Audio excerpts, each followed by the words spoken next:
revendo pessoas conhecidas por aqui. Doutora Giovana, Márcia, Paulo, Isabel, tudo bem? Tudo bem. Gente, uma boa tarde para vocês. É que muito orgulho que hoje a gente está no nosso 10º Link Convida. O Link Convida foi uma iniciativa do Link, por intermédio da Márcia, para a gente difundir a cultura da inovação dentro da Justiça Federal e para todo mundo que assim deseje. A gente começou há um ano atrás com o nosso colega Marco Bruno e com o Bruno Nóbrega, falando de Visual Law. Então, faz um ano que a gente está aí falando de Visual Law e batendo na mesma tecla. Eu agradeço a presença da Desdêmona, da Paula, de algumas carinhas conhecidas, que eu estou com muita saudade, vendo aqui pelo link do link, e desejo a todos um bom evento. Passo a palavra agora para a Márcia, tá bom? Muito obrigada. Boa tarde, boas-vindas de novo. E eu estou muito feliz porque é um dia de festa e sempre a gente tem algum motivo para comemorar aqui nos nossos programas. E o episódio 10, ele traz um tema novo e bem provocativo, né, para o serviço público, especialmente, né? Então, para dar conta desse recado, eu escolhi duas mulheres incríveis que eu adoro, e são duas mentes super inovadoras, duas mulheres feras mesmo, que vão trazer essa visão contemporânea de todo esse movimento, né? Que se antes o mundo estava incerto, agora ele está incompreensível. Então, como que a gente pode se inserir nisso? A Desdêmona, ela é servidora da Justiça Federal do Paraná e ela está cedida para o STF já faz 4 anos, é especialista em direito público, é membro do Columbia Women's Network no Brasil. Então, ela teve que se adaptar, né, mesmo com essa visão super inovadora, se adaptar à caixinha do STF, então ela vai contar muita coisa para a gente. E a Paula é uma querida que eu fiz amizade, tenho a honra de conhecê-la também nesse mundo da inovação, assim, nesse mundo online, não nos conhecemos pessoalmente ainda. E é professora de MBA da SPM, onde eu fiz minha especialização em inovação também, e ela está lá na Áustria. Então, uma está em Brasília, a outra está na Áustria, eu aqui em Curitiba com vocês, mais um monte de gente de vários lugares aqui nesse encontro, então está super rico.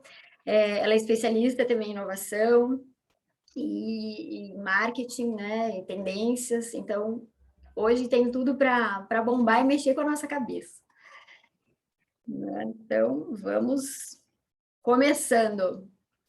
Então, para esquentar, né, a tarde de hoje, que está tão gelada aqui, eu vou pedir para a Paula contextualizar para nós essa transição do mundo VUCA para o BANI, né? Como que está esse panorama aí no mundo. Bem-vinda, Paula, bem-vinda, Desdêmona. Super obrigada, Má. Olha só, depois dessa apresentação, né, deixa eu começar agradecendo demais aqui pelo convite. Eu fiquei bastante feliz, na verdade, a Márcia, como ela bem falou, né, a gente teve a oportunidade de se conhecer aí nesse mundo da inovação. Isso diz muito sobre o Bunny Road, que a gente vai discutir muito hoje aqui. E eu acho que a gente está vivendo uma fase tão interessante, né? Onde a gente está tendo a oportunidade de cruzar com pessoas inesperadas, e a Márcia foi uma dessas pessoas, assim, porque ela acompanhou um pouquinho aí de alguns conteúdos que eu ministrei veio atrás, e, enfim, se aprofundou no tema. Um belo dia eu recebi um mind map sobre o Bunny Road, de uma aula que eu tinha ministrado, e eu acho que ela nem sabe o quanto que eu fiquei feliz com aquilo, né? Porque quando a gente se dispõe a estar nesses ambientes, e eu tô aqui, gente, eu tenho sudorese, minha mão tá pingando aqui, porque a gente fica nervoso, né? Quando a gente tem a responsabilidade de falar para pessoas aí que a gente sabe que está primeiro, né, tirando um pouquinho do seu tempo para nos escutar, e segundo, se disponibilizando para essa troca, né? E eu acho que a gente só realmente se arrisca, se coloca a fazer uma loucurinha como essa, porque a gente sabe do ganho que a gente tem, né, quando a gente se relaciona com pessoas e a gente cria esse ambiente de compartilhamento e de enriquecimento, né? Então, eu acho que o meu primeiro agradecimento é realmente por esse convite, por ter esse espaço, por ter essa troca, e por estar ao lado aí de pessoas que são super admiráveis aí, Desdemona, Márcia, enfim, todo mundo que está por aqui hoje, super obrigada de verdade. Estou muito feliz e quero falar que eu estou aqui quase que trazendo a prática do mundo Bunny, e já começo explicando um pouco para vocês sobre isso. Eu venho do universo de marketing, né? A minha formação, toda a minha base de conhecimento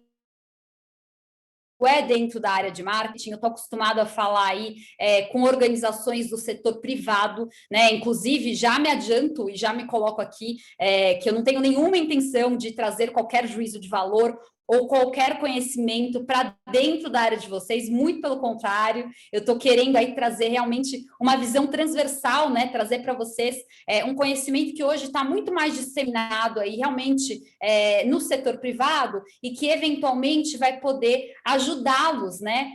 A buscar a inovação dentro das frentes de vocês. Mas eu também estou aqui para aprender com vocês, justamente porque eu estou dentro de um campo que não é a minha área de conhecimento, que eu não vou ter competência para falar com vocês, mas que nessa troca, eu trazendo um pouquinho do que eu sei, ouvindo o que vocês sabem, eu acho que a gente pode ter uma produtividade muito interessante. Então, sem mais delongas, deixa eu começar aqui efetivamente nosso papo, e aí eu vou retomar um pouquinho aqui, antes de falar de Bunny, eu vou falar para vocês sobre VUCA, né? Quem está aqui, faz um sinalzinho, dá um sinalzinho de fogo aí, me faz entender se vocês conhecem o termo VUCA, V-U-C-A.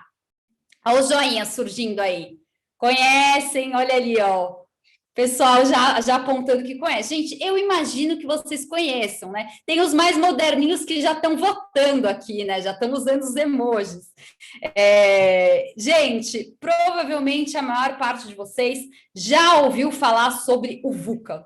E quando eu falo a maior parte de vocês, é porque esse foi um dos termos que eu acho que foram mais usados nos últimos tempos, né? Naquele nosso desespero de tentar entender o que estamos vivendo, né? Eu não estou falando de cenário de pandemia, não. Estou falando de muito antes de pandemia, assim, acerca de se você olhar aí os TEDs de 4, 5 anos atrás, a maioria deles iniciavam com uma tela bem grandona, VUCA, e era quase como se fosse aquele alívio de introdução, do tipo, tá tudo bem, porque estamos todos no VUCA, né? O VUCA é um mundo que é volátil, que é incerto, né? Que é complexo, que é ambíguo, né? Essas 3 palavrinhas que a gente confortavelmente passou a usar para descrever a nossa realidade, né? Dentro das empresas, isso se tornou um motor para a gente criar novas metodologias, novos formatos de trabalho, né? Muitas vezes abandonando aí estruturas mais hierarquizadas, né? Porque a gente precisou começar a acelerar nosso processo de inovação e, portanto, né, remanejar toda a formatação da nossa equipe, da forma como a gente trabalha, enfim, né? O VUCA ele foi um acelerômetro super importante para o nosso mundo aí na última década, mas ele não é exatamente um termo muito novo, né? Esse termo, ele surgiu ali no momento pós-Guerra Fria. Quem criou esse termo foi o Exército Americano. E aí, olha que interessante, né? Quando a gente fala do transitar conhecimentos. O marketing foi trabalhar com um termo criado pelo Exército Americano, né? O mundo começou a olhar para um termo criado pelo Exército Americano. Então, acho que aqui a gente já tem um grande aprendizado. Mas o que eu acho mais importante da gente voltar na história do VUCA é que quando a gente entende a origem, né? Por que surgiu? Da onde surgiu? A gente começa a entender a relação com os nossos momentos atuais, assim, né? Eu digo momento, gente, porque quantos não foram os momentos que a gente passou ao longo desse mais de um ano, né? Que estamos em pandemia, assim, eu não sei vocês, mas eu já fui no alto, eu já fui no baixo, eu já me mantive no medião ali, né? A gente está aí vivendo uma sequência de momentos. Mas, enfim, o VUCA, gente, quando ele surge, quando o Exército Americano, ele usa esse termo ali, no pós-Guerra Fria, ele está tentando definir um mundo aonde a gente começa a ter a eclosão da comunicação. A gente criou novos canais, a gente começou a ter maior facilidade de troca, né? Essa aceleração que a informação traz, por um acaso, lembra vocês de algum momento? De repente agora, com toda essa nossa loucurinha de digitalização, é mais ou menos por aí, né, gente? Inevitavelmente, a gente precisa falar do cenário de pandemia.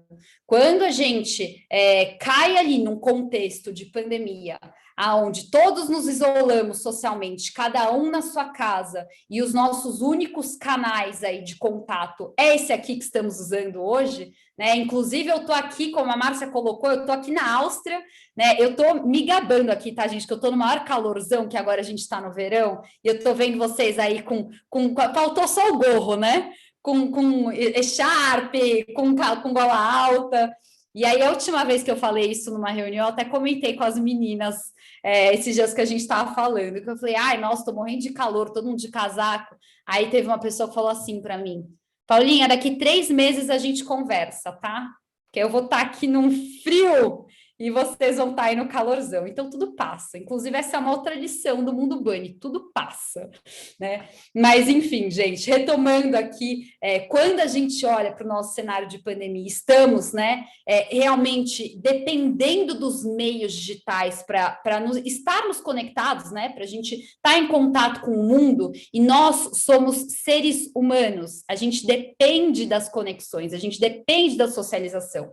Se a gente não tem ela num momento de isolamento social, a gente vai buscar uma forma de construir essa conexão, essa socialização. E os canais digitais se fizeram resposta para tudo, né? Se fizeram resposta enquanto meios para a gente acessar um supermercado, enquanto meio para a gente conversar com a nossa família, enquanto meio de trabalho, enquanto meio de estudo, enquanto meio para tudo. E, naturalmente, a gente teve uma aceleração da digitalização. E aí eu não preciso nem trazer dados aqui para vocês, né? Porque eu acho que todo mundo está acompanhando notícias aí diariamente, vocês sabem desse boom que aconteceu, mas esse boom que aconteceu, ele não é um boom que vai acontecer só agora, né? A gente já tem aí projeções de que até 2022 a gente vai ter aí dispositivos conectados representando mais do que 3 vezes a população humana.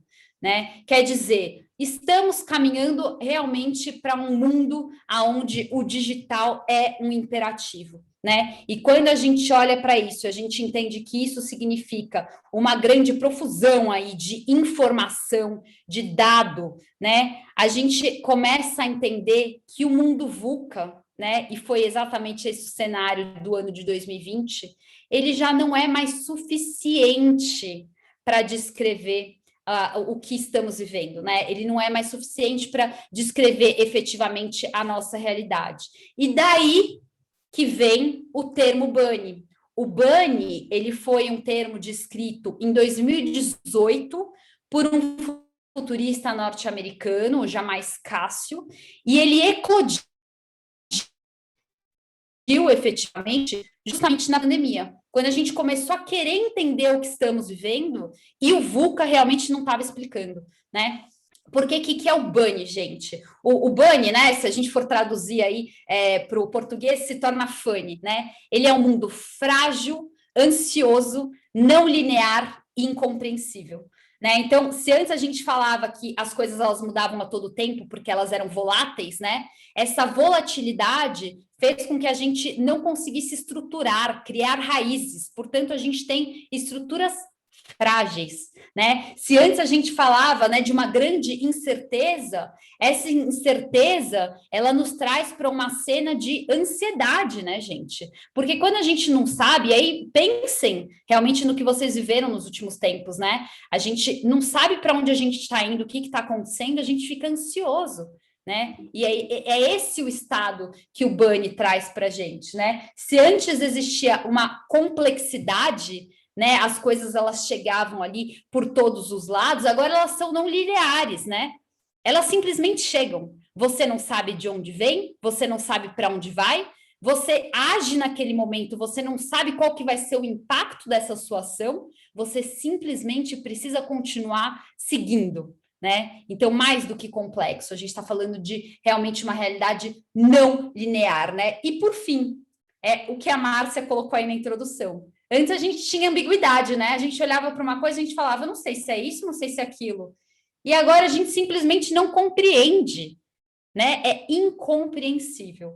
Então, aí, num resumão, né? Quando a gente fala de bunny road, é isso que a gente está falando, tá? De um contexto que é frágil, ansioso, não linear e incompreensível, né? E aí, claro, a gente tem um monte de desdobramentos dessa realidade em todas as áreas da nossa vida, né? Então, eu fui falando aí um pouquinho, vocês devem ter pensado, né? Em alguma situação escolar, alguma situação no trabalho, algum desafio que vocês estejam enfrentando, realmente o bunny, ele toma a gente em todas as esferas da nossa vida. É isso aí. E a gente teve que aprender muito rápido, né? A gente teve pouco tempo para aprender rápido e se adaptar. E o ágil é essa adaptação, né? Não é o ágil de ser veloz, né? Mas é de ser adaptável. Então... Estamos aprendendo, né? Exatamente. E, Desdemona, e aí? Que horas são no judiciário? Como que tudo isso que a Paula falou se enquadra no nosso universo, na nossa caixinha? Como que você está vendo aí da ponte de comando? Boa tarde a todos, boa tarde a todas. Obrigada, Márcia, pelo convite. Obrigada a todos os colegas que estão aí. Eu sou servidora da casa, como a Márcia disse, embora eu esteja há 4 anos aqui cedida para o STF em Brasília, mas é sempre muito bom estar na Justiça Federal do Paraná e rever tantos amigos, tantas amigas e tantos colegas queridos. Também estou muito feliz de conhecer a Paula, acompanho o seu trabalho, já acompanhei algumas lives, né? Embora a gente não se conheça pessoalmente, estou muito feliz de dividir esse painel contigo. Bom, então, voltando à pergunta da Márcia, que horas são no judiciário? Eu espero que seja cedo, né? Espero que dê tempo da gente se adaptar a esse mundo VUCA, esse mundo bunny, né? Acho que a gente ainda tem algumas horinhas aí para correr atrás do relógio e conseguir preparar a nossa instituição para essa nova realidade que, como a Paula bem colocou, não é tão nova assim, né? A gente precisa acertar os ponteiros. Bom, como a Paula bem introduziu os nossos 2 temas, né, de foco, tanto o mundo VUCA como o mundo bunny, eles são mais populares, essas 2 expressões, esses conceitos, eles não são tão populares na área jurídica, eles são mais populares na área de gestão, na área de administração, e especialmente nos estudos sobre liderança. Então, nessas áreas, tanto o VUCA como o bunny, eles são aplicados para melhorar o trabalho em equipe, para melhorar a agilidade, o desenvolvimento de talentos, a tomada de decisões, a gestão de risco e a liderança responsável. Eu, particularmente, eu gosto de pensar no acrônimo VUCA e nesse paralelo intencional bunny, né? Como a Paula colocou, o bunny foi pensado pelo futurista Cássio a partir de VUCA, né? Ele cria o conceito exatamente diante dessa falência, né? Dessa, enfim, a gente pode questionar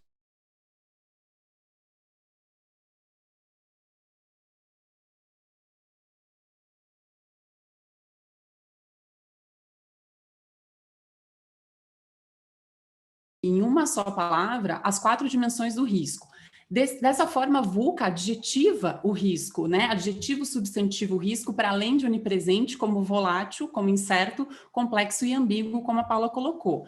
No contexto da pandemia, dessa pandemia que a gente está vivendo, essa ferramenta VUCA se mostrou muito útil. Muitos gestores, tanto público quanto privados, tiveram que tomar decisões rápidas, né, a partir do momento em que os primeiros casos de coronavírus surgiram no Brasil, ainda em fevereiro do ano passado. Em poucos dias, a Organização Mundial da Saúde reconheceu que a emergência se caracterizava efetivamente como uma pandemia, isso aconteceu no dia 10 de março do ano passado, e, logicamente, na sequência, muitos eventos tiveram que ser cancelados, muitos estabelecimentos foram fechados, as nossas formas de trabalho, a gente sentiu muito isso no judiciário, em outros órgãos públicos, tiveram que ser rapidamente adaptadas. Então, nesse contexto, a consciência de viver no mundo VUCA ou no mundo bunny, ela ajuda muito a tomada de decisões em situações tão difíceis.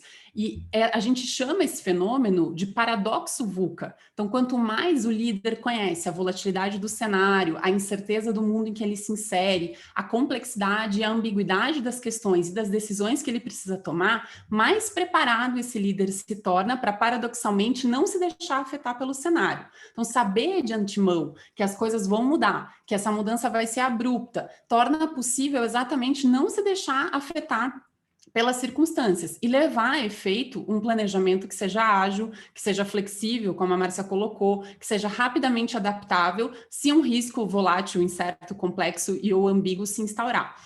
Então, esse paradoxo VUCA, ou esse paradoxo Bunny, como queiram, ele é muito útil para nós do serviço público e para nós do Poder Judiciário, porque estar consciente dessa realidade nos permite fazer uma adaptação mais suave quando um risco VUCA ou um risco Bunny se instala. Eu gosto de pensar que a volatilidade, ou enfim, a fragilidade em Bunny, ela pode ser em razoável medida, manejada a partir das suas causas e das suas consequências. Já a incerteza que cede a ansiedade, né, em Bunny, a incerteza também pode, de igual maneira, ser administrada se a gente tiver mais informação. Quanto mais informação, mais a gente consegue dar respostas para os desafios que se colocam. Os ambientes complexos, ou não lineares, né, em Bunny, mas os ambientes complexos em VUCA, eles desafiam as empresas, os escritórios de advocacia, as instituições públicas, na sua habilidade de entender o sistema. Mas se eles conseguirem entender os desafios, eles conseguem enfrentar melhor os riscos complexos. Então, as respostas que os operadores do direito têm a oferecer à volatilidade, à incerteza e à complexidade, elas podem não ser baratas e elas podem não ser precisas, mas pelo menos é possível saber que o problema é manejável. Na ambiguidade ou na incompreensão em Bunny, isso é um pouco mais difícil, porque os ambientes ambíguos, eles são aqueles que oferecem o maior desafio aos profissionais do direito, porque embora os profissionais do direito, né, nós da área jurídica, nós queiramos nos assegurar de certeza e de previsibilidade, e a gente comumente só se sinta confortável quando tem uma solução que seja derivada de números e de fatos, esse conforto ele não existe no ambiente contaminado pela ambiguidade. A gente corre o risco do que se chama apagão das canetas, né? Aquela situação em que as decisões não são tomadas exatamente pelo receio das consequências que elas podem ter no ambiente ambíguo.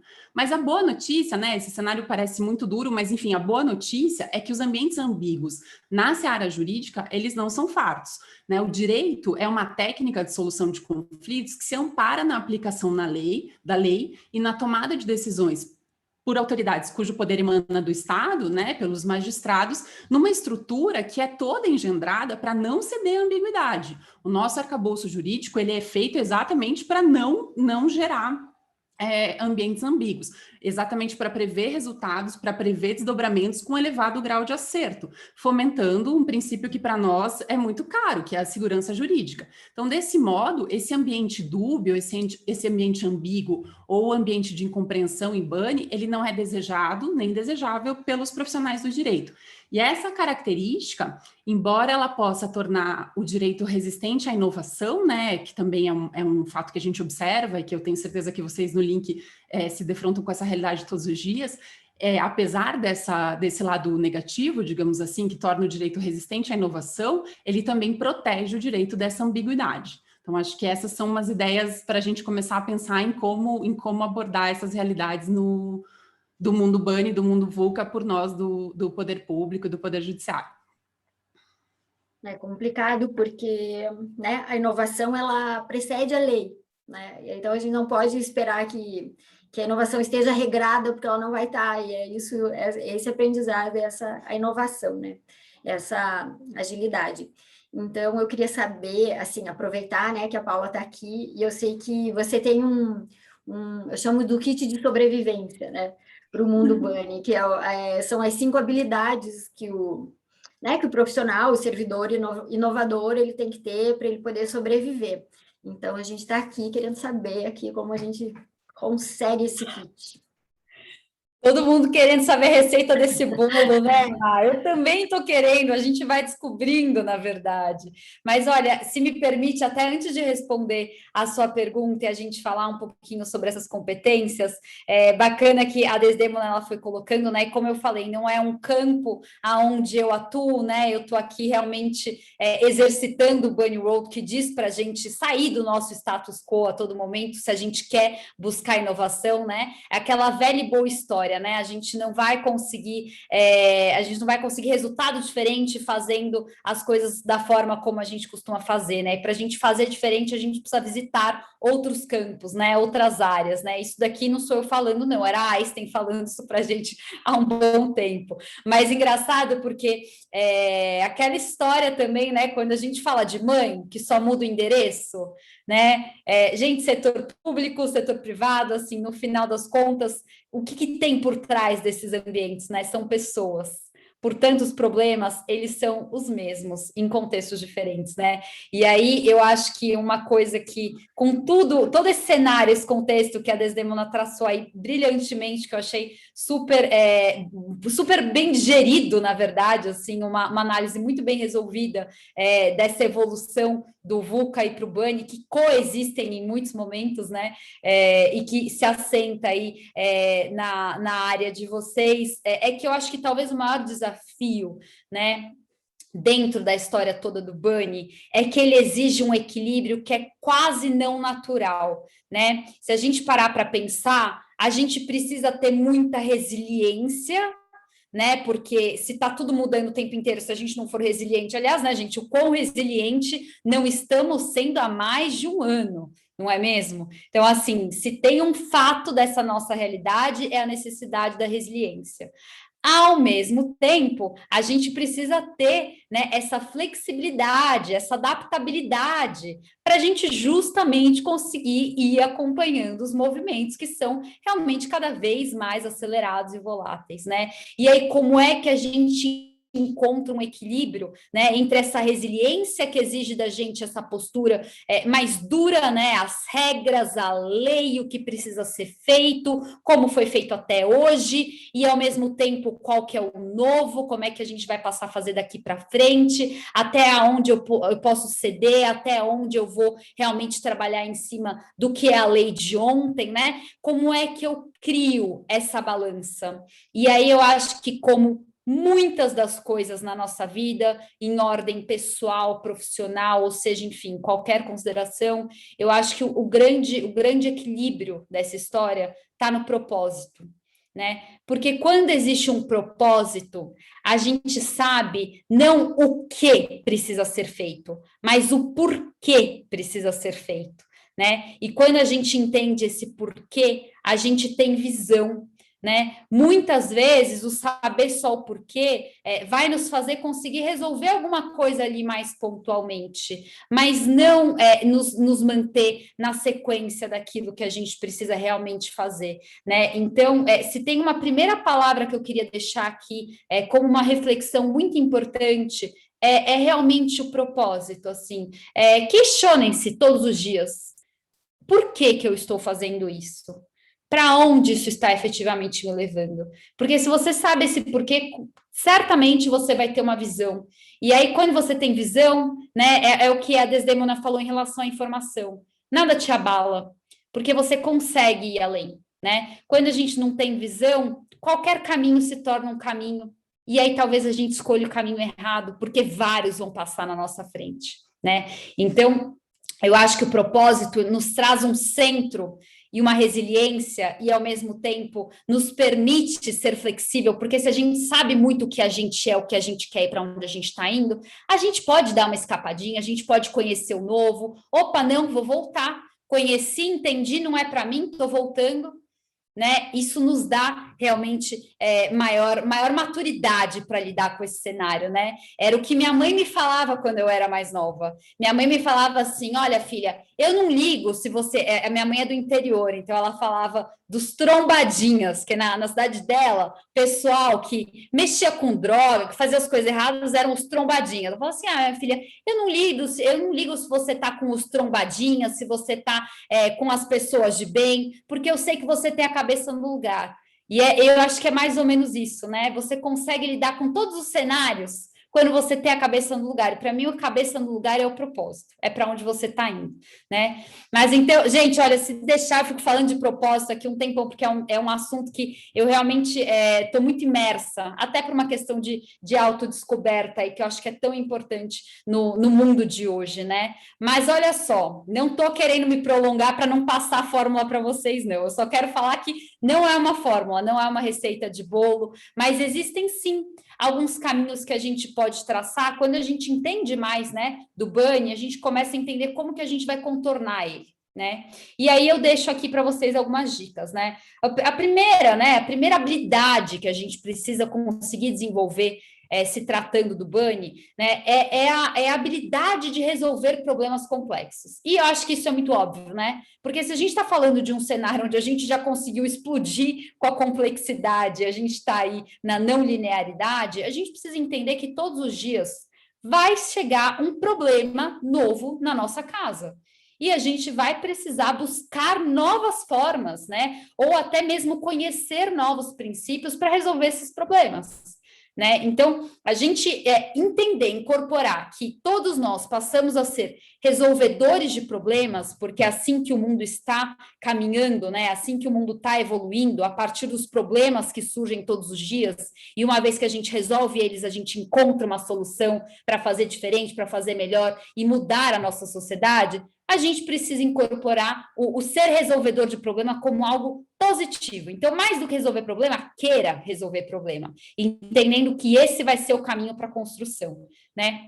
E aí a gente já cai no segundo ponto, né? Porque se a gente vai resolver problemas cada vez mais complexos, a gente vai ter que reunir cada vez mais diversidade de ferramentas, diversidade de pessoas, de áreas, de conhecimentos, né?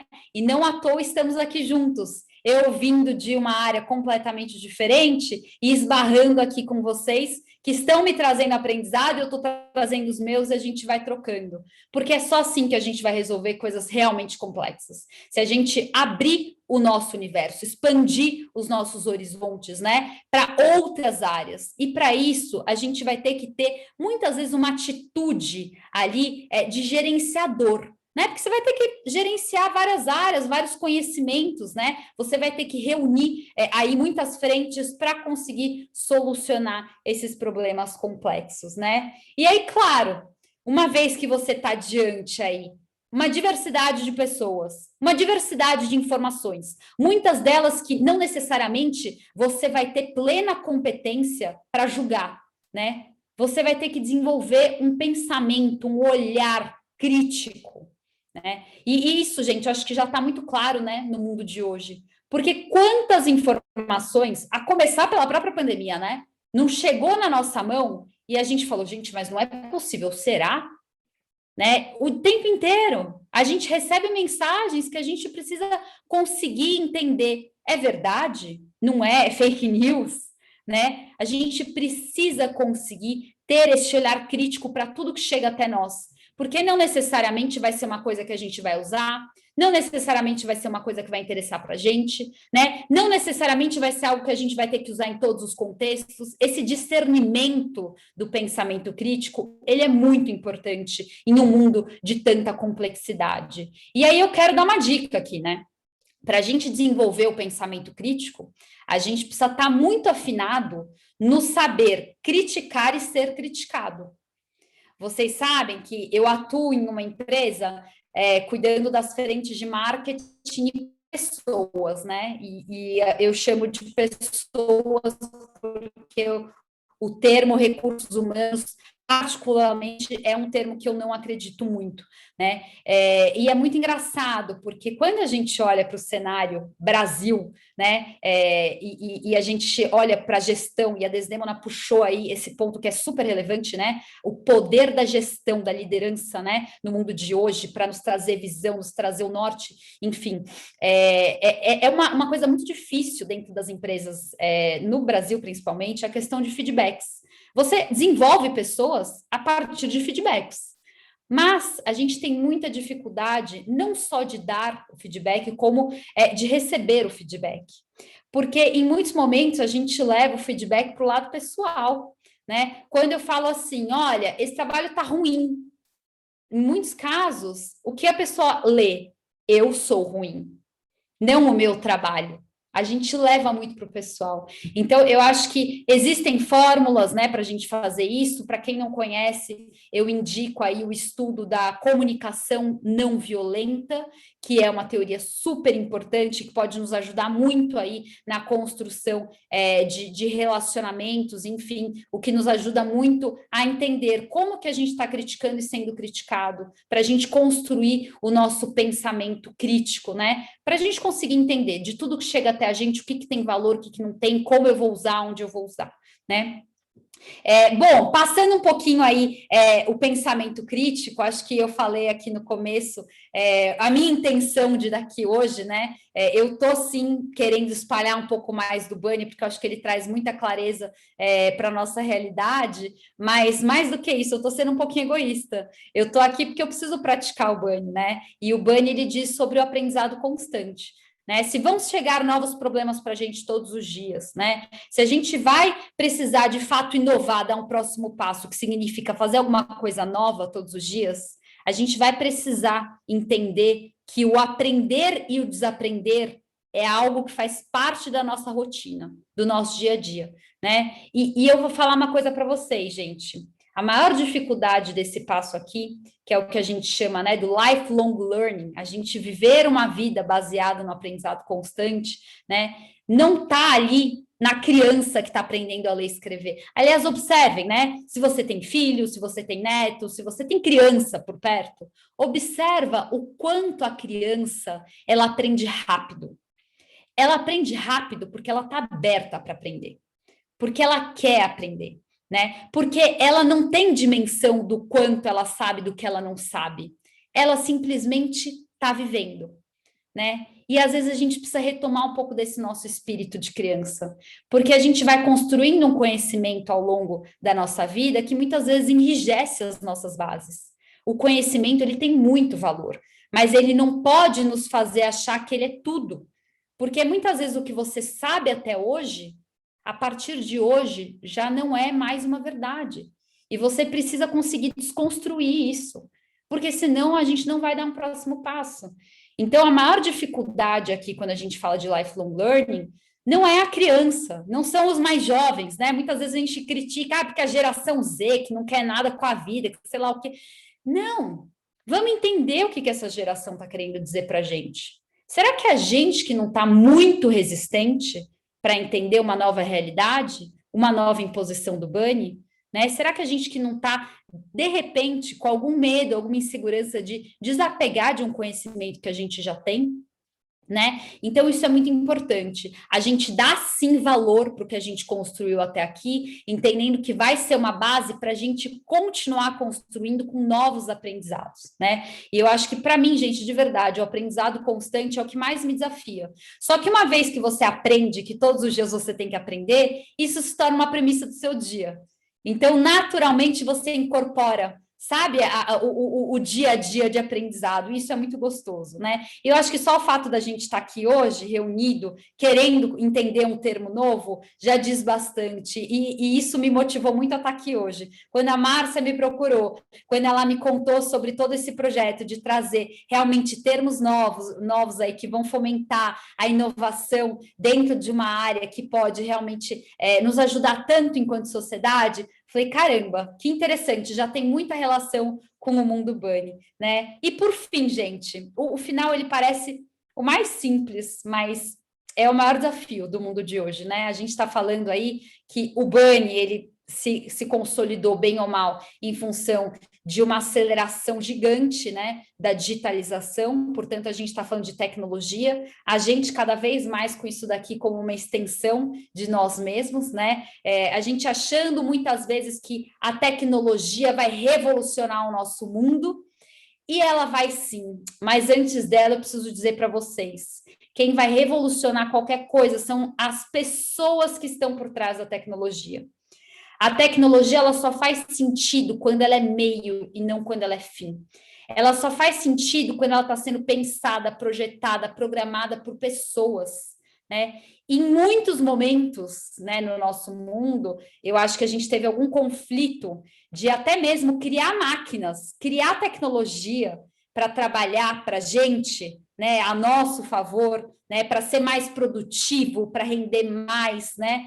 E a gente começou a competir com essa tecnologia, né? Observem no dia a dia de vocês. A gente está sendo cobrado por uma produtividade que é nossa ou é da máquina? Máquina essa que nós criamos para produzir mais, para eventualmente nos livrar um pouco dessa produtividade, né? Eu acho que a gente ainda tem uma balança muito interessante para construir, para entender o espaço da tecnologia e da digitalização dentro da nossa vida, só que para isso a gente vai ter que se apropriar muito do que é ser humano, né? A gente precisa muito evoluir a nossa humanização. E aí a gente tem uma série de soft skills que a gente pode pensar aí com muito carinho, né? Eu acho que eu não preciso nem repetir muito, porque são coisas que já estão tão fortes no nosso dia a dia, né? A gente falou aqui bastante da adaptabilidade, a colaboração, né, gente? A colaboração, ela passa por eu entender, antes de mais nada, o meu lugar, né? Mais do que eu querer a colaboração do outro para comigo, né? O que eu posso fazer pelo mundo? Qual que é o meu papel no mundo? Qual que é o meu propósito no mundo para que eu possa colaborar com um propósito em comum dentro de uma comunidade, né? Esse autoconhecimento, a gente falou de liderança, também precisamos falar de autogestão. A gente está acostumado, muitas vezes, com uma sociedade mais hierarquizada, né? Onde a gente está sempre demandando de algum superior o que precisa ser feito.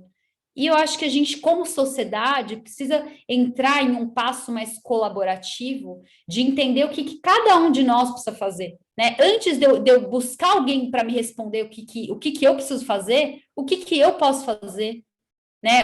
Como que eu estou enxergando o mundo, as pessoas ao meu redor. Então, acho que esse ponto da colaboração, a cocriação, né? A gente vê aí uma geração nova que vem para romper com padrões. Uma geração que está colocando em xeque o ser homem e ser mulher. Uma geração que fala, escuta, eu não quero ser nenhum nem outro. Eu sou a gênero. Eu literalmente estou falando que eu não sou nem A nem B. E eu não quero nem que exista o C. Eu quero poder romper com as estruturas, com os pilares, com o que foi até hoje o que é lei, né? A gente tem uma nova geração que questiona. E a gente precisa entender um pouco mais sobre isso, né? E aí a gente precisa exercitar um pouco da empatia, né? Essa empatia que realmente... a empatia, ela tem várias formas de ser.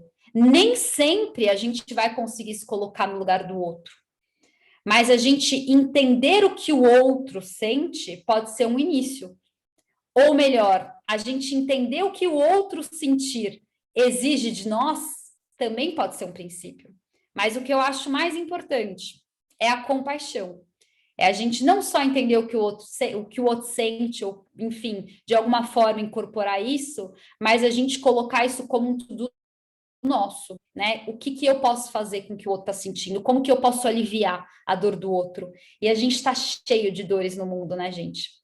Então, se a gente realmente se colocar no nosso lugar, entender o que estamos fazendo, quem somos, o que podemos fazer pelo mundo, eu acho que a gente pode realmente, mais do que vencer o Bunny, eu acho que a gente pode fazer do Bunny uma oportunidade para melhorar uma sociedade que está clamando por tantas necessidades, né? Mas, gente, eu falo demais. Parei de falar, vou beber uma aguinha aqui. Vai bebendo a sua água. Nossa, muito interessante, né? Porque a gente faz, assim, expande a mente e é um paradoxo, porque ao mesmo tempo que a gente tem muito medo, né, no serviço público, né, no judiciário, especialmente, assim, a gente tem um potencial inovador gigante, porque a inovação, o que ela faz? Ela resolve problemas. E do que a gente vive no setor público e no judiciário, se não de resolver problemas das pessoas, né? A gente é pessoinhas resolvendo problemas para outras pessoas, né? Então, isso de você reaprender, desaprender, né? O Rubem Alves já falava de descascar a nossa tinta, né? E se renovar, então tem tudo a ver. E agora, Desdemona, vou puxar aqui para você, né? Diante de toda essa conversa aí, a gente já está quase se encaminhando aqui para o fim, né? Se falta, o que falta, né? No setor público, especialmente no judiciário, né? Como que a gente pode se preparar melhor, ou se a gente já está num caminho, assim, para a gente surfar essa onda enquanto o futuro acontece, né? A gente surfar essa onda sem morrer afogado. Bom, Márcia, acho que é trabalhar no plano individual, né? Colocar em prática essas soft skills, essas habilidades que a Paula mencionou, e no plano institucional, né? Cada um exercendo as suas atividades, eu acredito que a gente possa fazer um pouco a tradução do que a Paula também enfatizou em relação ao propósito na missão, né? A gente pode pensar sempre na missão da nossa instituição, como você colocou agora, como judiciário, como uma instituição feita de pessoas para resolver problemas de pessoas. Eu tinha falado antes, eu gosto de pensar no direito como uma técnica de resolução de conflitos, então tentar trabalhar essas habilidades do ponto de vista pessoal e também tentar trabalhar do ponto de vista institucional. E nesse sentido, eu penso muito em como a gente, enquanto profissional, deve desenvolver estratégias, né? Estratégias para enfrentar melhor essa volatilidade, essa incerteza, essa complexidade, essa ambiguidade e também os desafios do mundo urbano. Eu acredito que a resposta ao risco jurídico VUCA precisa ser rápida, precisa ser adaptativa, e essa adaptação ela precisa ser suave e contínua. O profissional precisa se engajar, e eu digo qualquer profissional, né, os advogados, os operadores de direito, os magistrados, os servidores, enfim, precisa se engajar num ambiente de inovação. E, paradoxalmente, agir continuamente para evitar ou minimizar as consequências negativas do risco, né? Enfrentar o risco com inovação e também tentar minimizar os desafios negativos que o risco pode trazer. Essa agilidade, ela pode ser definida como a capacidade de resistir, né? A Paula também falou em resiliência, né? Nessas habilidades, como essa capacidade de absorver e de dar respostas às mudanças que a gente não pode evitar, com reinvenção se for necessário. Nesse sentido, a agilidade ela é mais do que uma mera flexibilidade, porque ela permite que as empresas, que os profissionais, que os escritórios de advocacia, que os órgãos públicos se ajustem e se adaptem nas suas estratégias principais, sem perder de vista os seus objetivos, os seus valores e a sua missão. Os recursos, né, eles devem ser realocados, de modo a permitir que a atividade permaneça contínua, mesmo quando houver circunstâncias adversas, conforme novas situações exigirem. Essa capacidade de agir é um processo contínuo de aperfeiçoamento. Esse processo precisa ser sempre refinado de modo antecipado ao próximo evento inesperado. Que quem lê a realidade com essas lentes VUCA ou BANI sabe que o inesperado vem. Então, diante dessa perspectiva do risco onipresente, o enfoque está exatamente em não deixar que essas atitudes sejam pautadas pelo risco.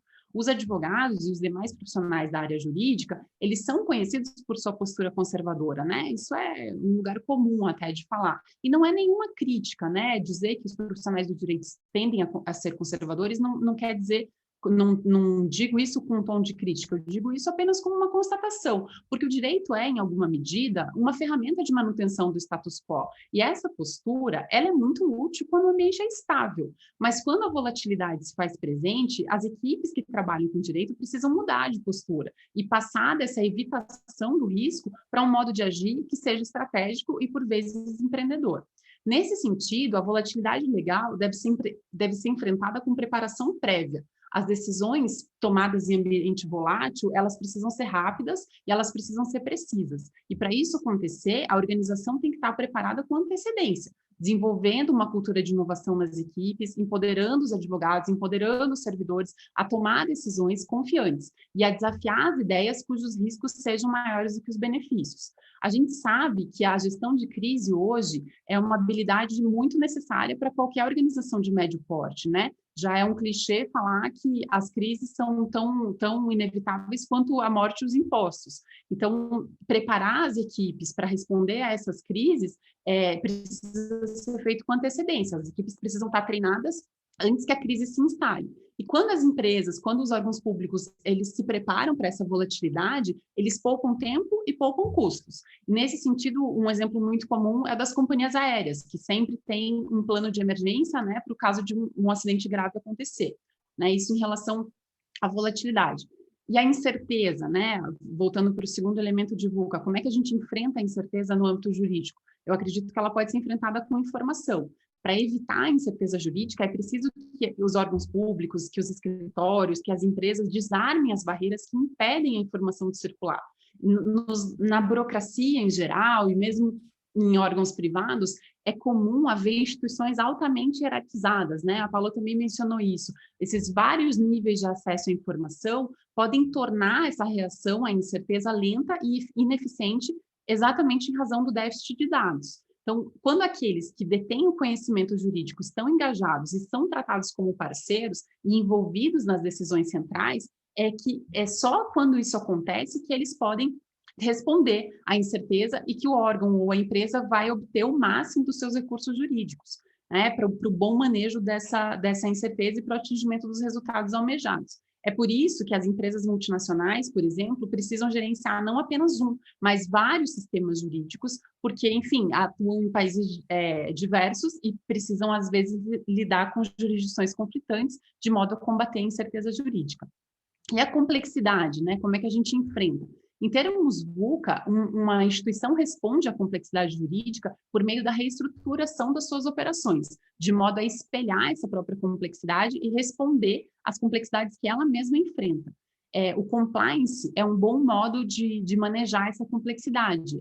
Quando uma organização implementa um programa robusto de compliance, ela está enfrentando a complexidade, embora essa seja uma afirmação muito mais fácil de dizer do que de colocar em prática. Mas, enfim, é uma forma de enfrentar. Outra estratégia valiosa para enfrentar a complexidade pode resultar daquilo que se chama de eliminação das regras estúpidas, né? Das stupid rules. Isso significa que devem ser eliminadas todas as atividades supérfluas, atividades que não agregam valor para o empreendimento ou para a instituição. Em gestão, a gente pode acontecer, é comum acontecer, de se confundir a fadiga com a importância, né? Então, o servidor pode estar exausto de cumprir inúmeras tarefas e se sentir muito importante por estar sempre sendo demandado. Mas se essas tarefas que ele cumpre não estiverem gerando valor para a organização, para a instituição, ele está apenas cumprindo regras que não têm sentido. Então, muitas vezes, o microgerenciamento reforça isso, né? Nos leva a perder tempo com essas regrinhas que não têm importância. E na pandemia, né, nessa pandemia que a gente ainda está enfrentando, também foi possível ver isso com maior nitidez. Quantos órgãos públicos que trabalhavam com rígido controle de presença, um rígido controle de horário dos servidores perceberam que o trabalho continua funcionando mesmo sem a presença física, né? A Prefeitura de São Paulo, por exemplo, já foi além e já anunciou que, independentemente da pandemia, vai adotar o trabalho remoto em larga escala e sem prazo definido. Mais recentemente, em abril de 2021, o Tribunal de Justiça de São Paulo também editou uma resolução para regulamentar o teletrabalho após a emergência sanitária. Essa realidade do teletrabalho, talvez ela seja um pouco mais bem acomodada na Justiça Federal, mas não é tão comum em outros órgãos do Judiciário e, às vezes, em outros órgãos públicos também não, mas a pandemia foi um catalisador desse processo e essas mudanças estão em curso, né? Enfim, é uma forma de combater essas regras, de perceber que não precisa controlar o serviço se você controlar a produção. E essa forma de administrar, né, de gerir os problemas, ela pode ser atingida quando se tem por foco o resultado, e não simplesmente o cumprimento dessas tarefas que não agregam valor. É uma maneira de diminuir a complexidade e o risco que advém dela. E como que se coloca isso em prática, né? Como que se elimina a complexidade a partir do combate a essas regras? Mantendo o foco no essencial, eliminando redundâncias, eliminando práticas pobres, evitando as inúmeras camadas hierárquicas, né, de que a gente falou, para que não haja diversos níveis de informação. Tornar a instituição mais transparente, mais horizontal, para evitar que novas regras estúpidas ou inúteis se instalem. E, por fim, a ambiguidade, né, para repassar os 4 elementos de VUCA. Como que a gente enfrenta a ambiguidade? Os ambientes ambíguos, eles são aqueles que contêm o maior risco, mas também o maior potencial de retorno. A ambiguidade ela é problemática, mas ela também representa oportunidades. A adaptação bem-sucedida à ambiguidade jurídica, ela significa manejar o quando e não o se da regulação. A gente sabe que isso vai ser necessário, né? A gente tem que se preparar para esse desafio.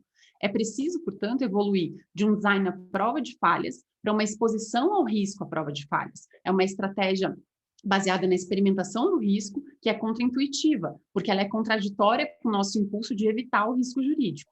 Mas uma organização que fica em constante aprendizado e que gera um ambiente em que os envolvidos continuamente expandem as suas capacidades de criar resultados, aos quais eles realmente almejam, no qual os padrões novos em expansões são nutridos, em que a aspiração coletiva é livre, em um lugar, né, em que se cria esse espaço, em que as pessoas continuam a aprender e a aprender umas com as outras, ela enfrenta a ambiguidade adotando essa postura. E essas organizações em constante aprendizado, também detém uma tolerância muito grande em relação a eventos imprevistos, eventos ambíguos que podem acontecer, que vão acontecer. Mas quando elas estão em constante aprendizado, essas organizações se adaptam rapidamente a essas circunstâncias adversas.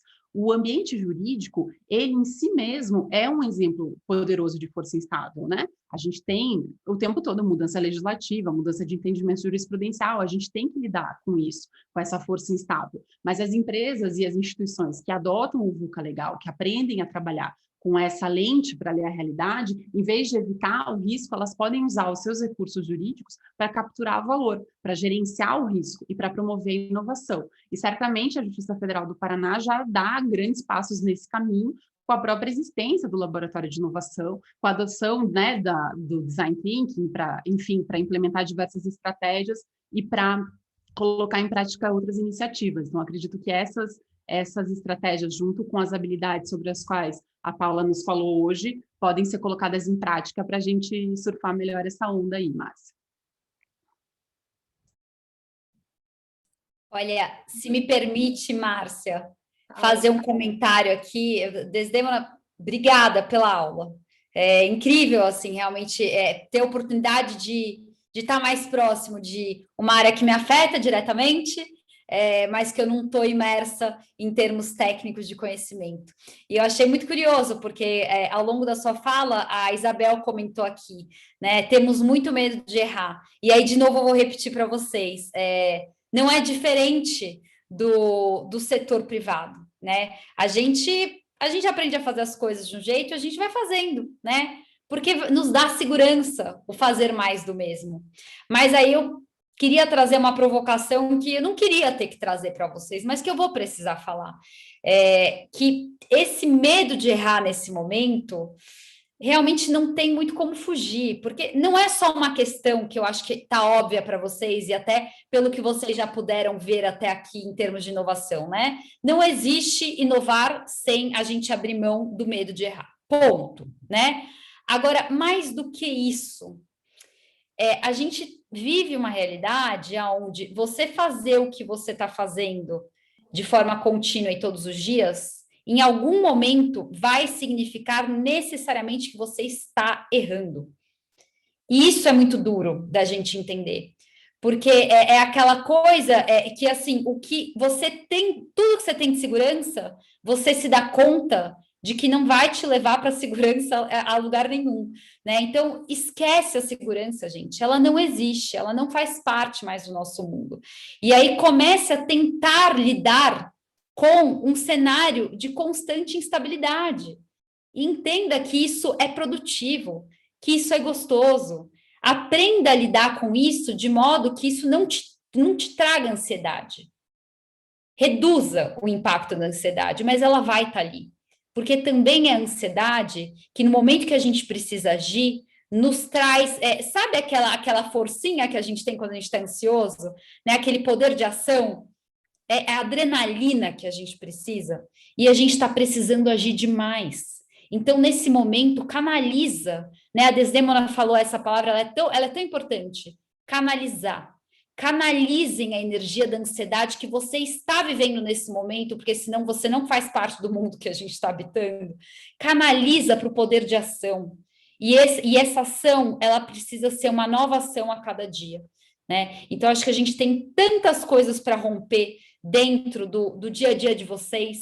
E eu acho que é muito desafiador isso que vocês estão fazendo aqui, viu, gente? De verdade, assim, eu aplaudo, porque quando eu entro em uma organização, no setor privado, é completamente diferente nesse aspecto, né? Os desafios, eles são muito parecidos, as estruturas muitas vezes são muito parecidas, mas a resiliência que vocês encontram, ela é diferente, né? Então, vocês estão muito desafiados, Não é fácil fazer o que vocês estão dispostos a fazer, estando aqui hoje para ouvir sobre Bunny, né? E ouvir sobre realmente como dar um próximo passo completamente distante do que vocês fizeram até hoje, assim, de verdade. Eu estou encantada, que eu falei que eu vim para aprender, estou encantada, super obrigada mesmo, assim, Márcia, adorei só essa última aula aí da Desdemona, que eu estou com um monte de coisa na cabeça.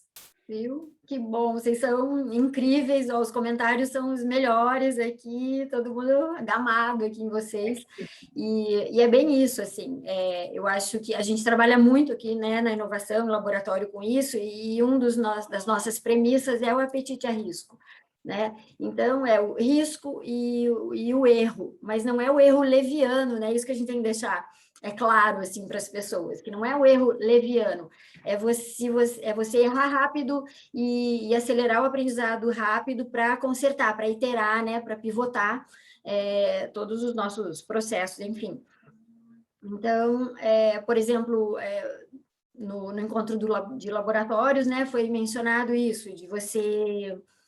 não podemos arriscar, porque como que eu vou fazer um projeto que pode não dar certo e gastar 600 mil reais?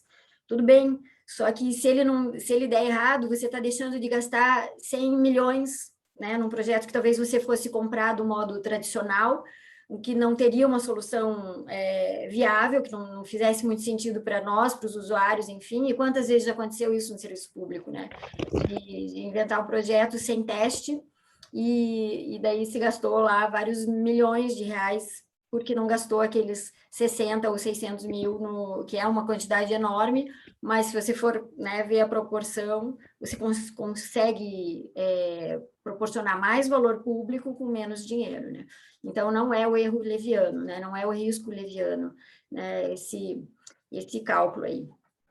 E queria saber da nossa plateia se quem tem mais perguntas. Se alguém tem perguntas aí para essas duas queridas, esperar, podem levantar a mão, podem ativar o áudio aí, todo mundo também, sem problemas, a gente vai adorar. A Isa pediu indicações de leitura. Leitura. Acho que é mais legal a Paula falar de longe do direito. Comunicação não violenta, lifelong learning, eu também quero anotar. Olha, comunicação não violenta, vale a pena pesquisar. Não tem uma leitura base para isso, mas tem alguns manuais que vocês encontram facilmente aí na internet. Vale muito se aprofundar, até mesmo para as relações de dia a dia, né, gente? Principalmente nesse momento que a gente está em pandemia. Olha, é difícil, viu? Quantos casamentos acabando, né? Tá fácil, não. Eu brinco aqui em casa que eu aplico tudo do Bunny, viu? Porque é engraçado, eu acho que o mais rico, né? Eu falei um pouquinho disso no início, é a gente trabalhar esse pensamento transversal, né? A inovação, ela exige muita criatividade, né? E é engraçado isso, né? Dentro de uma área de vocês que muitas vezes é muito rígido, né? E aí você fala, nossa, mas como que eu vou inovar dentro de estruturas tão sólidas, né? E aí eu acho que não é diferente da minha área, né? Eu venho de uma área de marketing voltada aí para uma criação, uma criação com um olhar completamente diferente, né? Mas que depende muito da área de vocês, o que é importante. Mas a única forma da gente construir a criação é através de repertório. E aí uma dica que eu acho que é muito valiosa, porque é uma coisa que abriu o meu mundo, realmente, quando eu falo de ampliar horizontes, né?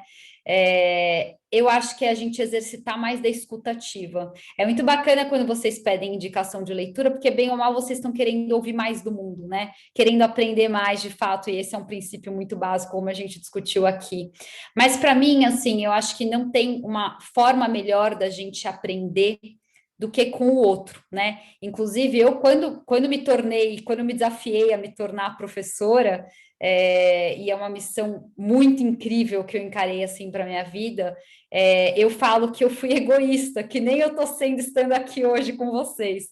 Porque quando a gente olha para a pirâmide de aprendizado, né, a forma mais rica da gente aprender é justamente a partir do momento que a gente compartilha o nosso conhecimento. Então, eu acho que, para mim, a fonte de tudo, ela está na interação entre pessoas. Eu venho da área de pesquisa e inteligência de mercado, então eu sou um bichinho aí de pesquisa, né? E aí eu vou trazer uma indicação de uma leitura que talvez seja um pouco disruptiva para vocês, mas que diz muito sobre esse interagir com pessoas, desenvolver o olhar empático, entender mais sobre o outro, entender mais sobre outras culturas, outras formas de enxergar o mundo, né? Porque quando a gente respira mais ambientes que estão fora da nossa realidade, a gente começa a construir repertório. E tem um cara, o nome dele é Martin Lindstrom. Vocês encontram TED, enfim, famoso e velho Google, vocês encontram muito sobre esse cara, mas ele tem um livro que eu sou apaixonada. Sabe livro de cabeceira? Você sempre dá uma retomadinha ali.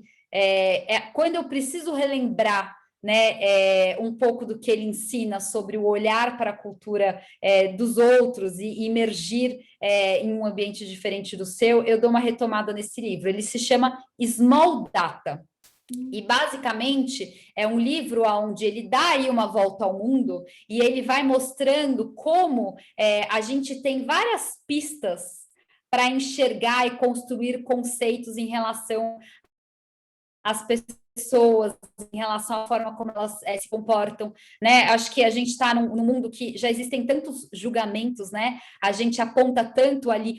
Eu falei disso com as meninas esses dias, né? Que minha avó ela sempre me dizia: você está apontando um dedo para uma pessoa, tem 3 outros direcionados para você. E a gente tem muito, né? Essa visão de que o nosso está sempre certo, né? A gente que sabe das coisas, né? E eu acho que a gente está realmente precisando romper com as estruturas desse mundo nesse sentido, né? Vamos olhar mais para o outro, vamos entender mais o outro e as pessoas que estão ao nosso redor. Esse livro, ele ajuda muito a gente nesse aspecto. Mas tem uma série de livros, né? Eu falei para vocês sobre o propósito. Tem um livro que é uma literatura bem básica em relação a isso. De repente, até vocês conhecem, que é o Comece pelo Porquê. Agora me fugiu o nome do autor, mas ele é um livro que ele é bem didáticozinho, assim, e ele orienta muito a gente para quem está querendo entender um pouco mais sobre propósito, de repente traçar um pouco mais dessa busca pessoal. Ela é bem interessante, assim, é uma leitura muito gostosa também. Aí, olha, se vocês quiserem, eu estudo futurismo, tendências, tem livro para tudo que é gosto, e a gente pode discutir mais, mas assim, eu fico muito aberta para dialogar com vocês. Eu sempre faço provocações em redes sociais, então Instagram, LinkedIn, o que for mais acessível, fiquem muito à vontade aí para essa conexão, porque eu estou sempre compartilhando uma coisa ou outra que, uma vez que vocês estão imersos aí na história do Bunny, eu acho que vocês vão conseguir começar a correlacionar mais do meu mundo como o de vocês, e eu espero que nessa troca eu também consiga fazer o contrário, afinal de contas, vocês já entenderam que eu estou sendo uma interesseira aqui, né? Tô querendo absorver um conhecimentozinho aqui, né? É isso aí. Brincadeira. É disso que é feito. A Paula tá com a mão erguida lá. Fala aí, Paula. Oi, gente. Tudo bem? Agradecer a Paula e agradecer a Des pela tarde, né? Pela palestra de hoje. Eu sou amiga, eu falo assim, para mim estar aqui com a Des é uma alegria e uma honra, porque além de minha amiga pessoal há muitos anos, eu já tive a honra também de trabalhar com ela por muitos anos. E sinto muita saudade dela, não só pessoal, mas também na área profissional. E eu queria, quando você estava até falando, Paula, da questão da resiliência e tudo, me veio à mente uma imagem, até uma reflexão, assim, que eu tive esses dias, de um irmão de uma amiga minha que é piloto de avião, ele me falando, né, que... Falei, é horrível, né, quando a gente passa por uma turbulência no avião e tudo. Ele falou, Paula, você tem que relaxar e pensar na dinâmica do avião. E daí você falando da questão né, de como que a gente, às vezes, vai sendo abatido por algumas informações, algumas modificações, eu fui lembrando da imagem do que ele estava me falando, de como a gente pode pensar, né, a segurança jurídica do que é, enfim, a gente está no mundo do direito, a gente às vezes é meio chato mesmo, a gente precisa de tudo nas caixinhas, tudo formatado, tudo escrito. E como a estrutura do avião, mas ele falando assim, pense que numa tempestade, quando você passa por uma turbulência, é o avião, aquela sensação é muito ruim para quem está dentro, que é quem está passando pela pancada, mas o avião ele está se adaptando. E isso é bom, porque se ele passa reto na turbulência, ele vai romper, e ele vai arrebentar. Então, você acompanhar o impacto do vento e essa dinâmica que o avião te traz, embora seja muito ruim para quem está dentro, faz com que o avião se sustente e não se quebre. E daí você falando, me veio essa imagem, eu falei, eu vou ter que falar isso, porque me veio muito isso nítido. Mas, assim, até a questão também do que foi falado do diálogo, até para trazer também, a Ana Maria, que está aqui, proporcionou a nós, esses dias a gente teve um evento que foi fenomenal, a Giovana Maia também comandaram isso, que foi um evento de CNV, e foi muito legal, nós tivemos 3 dias de imersão em CNV, tem outras pessoas que também estão aqui, que fizeram a capacitação, e eu acho que vai muito na linha do que vocês estavam falando, da quebra, a gente tem que fazer uma quebra de paradigma que é própria do mundo jurídico, que é do formalismo, que é da hierarquia, que é da coisa de cima para baixo, e isso não tem mais, começa a perder sentido, né? Esses novos mundos, esses novos universos, eles são comunicativos, eles são dialogados, eles são de soluções partilhadas, e a gente vê que, na verdade, surge muito mais ideia, né? A coisa fica muito mais rica e muito mais segura, inclusive, quando compartilhada. Então, a gente, com esse curso, até que foi muito interessante, essa coisa de você desenvolver a empatia, e são mecanismos mesmos, né? O instrumento da escuta ativa, de você conseguir parar e pensar e avaliar o outro, mas sem julgá-lo, mas entender o seu contexto, o seu pretexto, que é muito mais importante, às vezes, né? Saber a história da pessoa, o porquê que ela está pensando isso, e como que a gente, compartilhando, a gente pode, enfim, trazer novas soluções. E daí me veio à mente muito uma preocupação que a Márcia sempre fala para a gente nos laboratórios, que a inovação a gente tem que tomar muito cuidado, porque a gente de direito daí tem essa tendência a colocar nas caixinhas, né, Márcia? Então, assim, a gente vai, pensa na inovação e, de repente, alguém já quer fazer uma portaria formalizando. E daí vem o problema. E daí a gente fica, sabe? Porque não é, porque a coisa tem que ser um pouco mais volátil mesmo. Ela é própria da inovação. Não colocar tanto em portarias e resoluções e tudo. É bom ter essa maleabilidade, né? Ela faz parte disso. Então, a gente tem esses desafios no Poder Judiciário, que é aceitar essa não necessidade do tempo inteiro estar formalizando tudo, assim como aceitar a coparticipação, aceitar a quebra um pouco da hierarquia e principalmente a solução pelo diálogo, que eu acho que, enfim, vai muito na linha do que vocês falaram. Então, eu só trouxe uma reflexão e, mais uma vez, muito obrigada, e estou morrendo de saudade de você. Obrigada, Paula. Desculpa, Márcia. Obrigada, Paula. Também sinto saudade. Vou colocar 2 artigos no chat. Eu sei que a gente está estourando o tempo. Vou colocar 2 artigos no chat, só que eles são em inglês, tá? Mais para a nossa área jurídica. É de um professor chamado Robert Bird, americano, sobre VUCA legal. E o outro é mais genérico, assim, sobre VUCA. É um artigo da Harvard Business School, mas é bem curtinho. Ele tem, tipo, 2 páginas. Vou colocar aqui no chat. E tem a extensão do Google agora que traduz os textos, então é um não problema agora, né? Pessoal, meninas, a gente está estourando o tempo. Quem tiver outras perguntas, podem passar para mim que eu repasso. A Paula colocou o Instagram dela aqui. A Desdemona, se quiser também, as pessoas podem procurar, né, no Instagram. Eu vou aproveitar também para fazer um convite a todos e a todas. Eu sou embaixadora de um movimento que começou com o nosso amigo Marcelo Pimenta, né, Paula, que foi quem nos apresentou, e é um movimento de 100 mil inovadores. Então, eu vou até colocar o link aqui de um novo curso. Ele está disponibilizando uns cursos que eram pagos, né, assim, então teve o de Design Thinking, já está lá disponível, e agora esse de vendas, que fala de marketing, e ele até faz essa provocação, né? Você é servidor público, acha que você não precisa vender, a gente precisa vender o tempo inteiro, né? Porque a gente está convencendo das nossas decisões, dos nossos projetos, a gente sempre tem para quem mostrar, e a própria comunicação, né?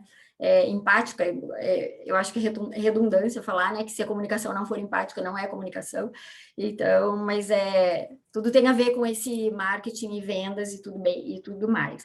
Então, convido quem quiser aprender mais sobre Design Thinking, tem esse curso disponível lá na Udemy, e agora esse de vendas também, e a gente quer que vocês ajudem também a divulgar esse movimento e vamos inovar. E, por fim, meninas, as palavras finais para vocês, as mensagens, o que fica de tudo aí, de vocês duas, em 3 minutinhos para cada uma, para a gente poder fechar esse link convida, porque, pelo jeito, a gente ficaria aqui a tarde inteira conversando com vocês. Des, por favor.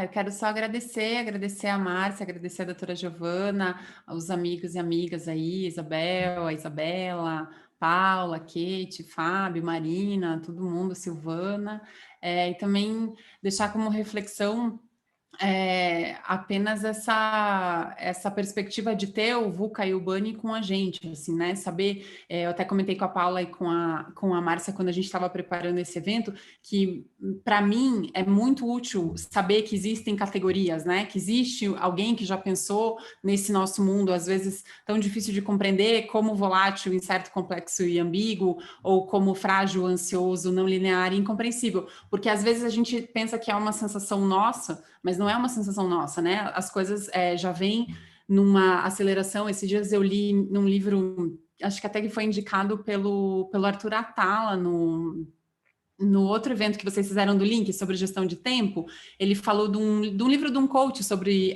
produtividade e tal, aí no fim de semana eu li. Aí ele falava que numa página do jornal do New York Times de hoje tem mais informação do que um cidadão do século XVI tinha acesso. Então, assim, não é, né, enfim, não é uma percepção individual, é um excesso de informação mesmo, é um mundo volátil em que a gente vive, são circunstâncias que às vezes se tornam adversas, né? A gente está vivendo aí essas mudanças advindas da pandemia, e certamente outros eventos, né, que vão causar mudanças muito abruptas nas nossas rotinas ainda vêm por aí, né? O maior exemplo deles para mim é a emergência climática. Então, saber que essas questões demandam também por respostas jurídicas, né? Isso não está descolado da nossa realidade enquanto profissionais. Então, assim como a pandemia gerou, aí a gente viu necessidade de novas leis, emendas constitucionais, normas, conflitos no judiciário, né? O Supremo teve que arbitrar aí o conflito entre os entes federados, mesmo arbitrando as narrativas, né, as disputas políticas continuam acontecendo nesse campo. A emergência climática já está acontecendo isso, né, já está gerando isso. A gente teve uma decisão recente na Suprema Corte do Canadá sobre taxação de carbono, né, quem que pode fazer, se só as províncias, se só a União, se os dois.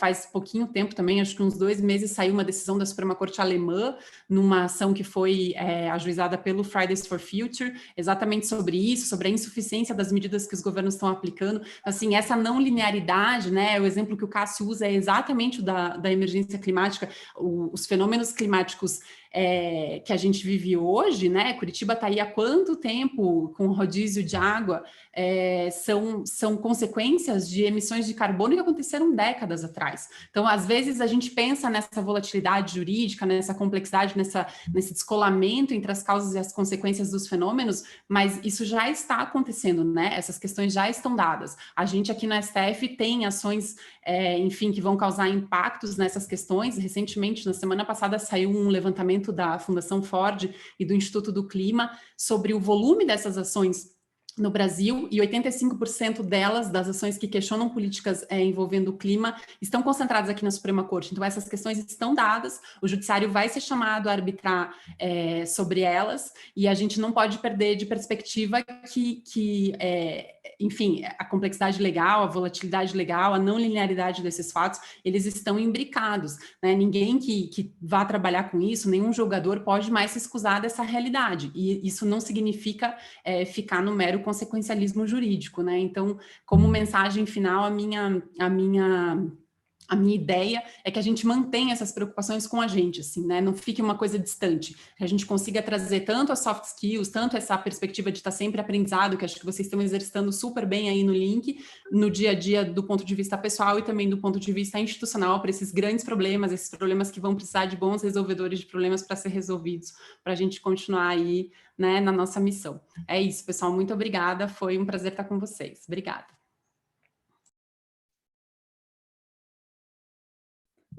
Paulinha. Uau! Humanização, né, Desdémona? Humanização, muito bom.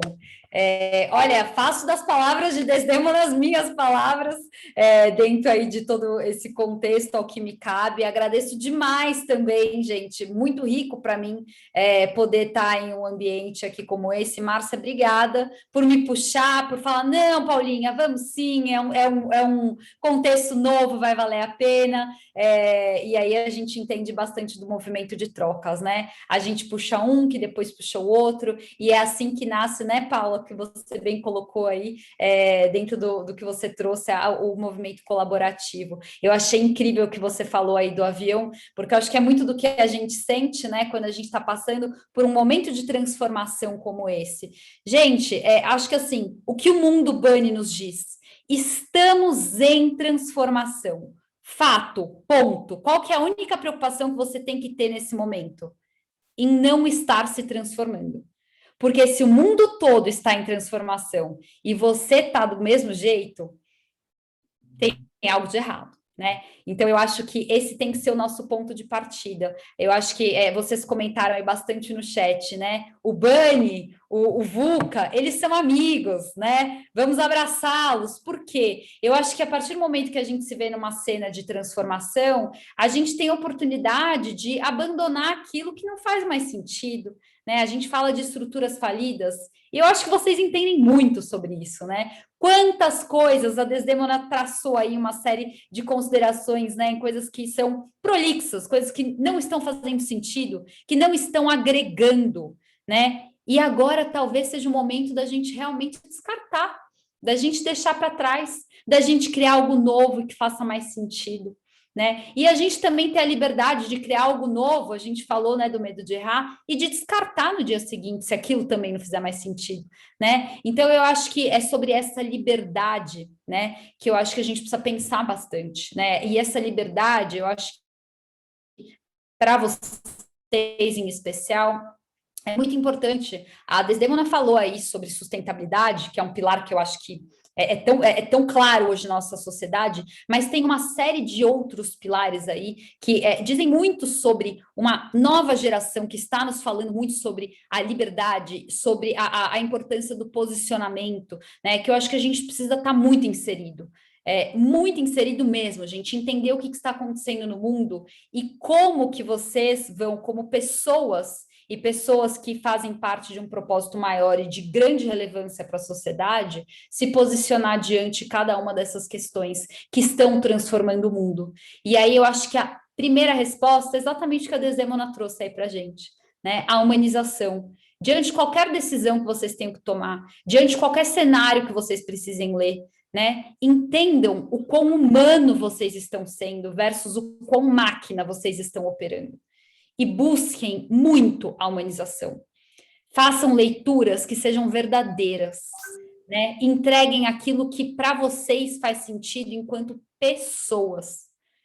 Antes de sermos profissionais, antes de termos os nossos credos em função, enfim, de todo o nosso histórico, a gente é gente. Somos pessoas, estamos lidando com pessoas quando a gente fala de todo o contexto de vocês.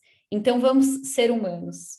Eu acho que é um pouquinho disso, além de muito, muito, muito agradecimento que eu queria deixar aqui por essa oportunidade de troca. Eu também reforço aí o que a Márcia trouxe em relação ao Marcelo Pimenta, sou suspeita para falar, admiro pra caramba, é um super profissional, e com ele dá para aprender muito sobre comunicação, persuasão, fora todas as outras habilidades aí que são exigidas pelo nosso Bunny Road.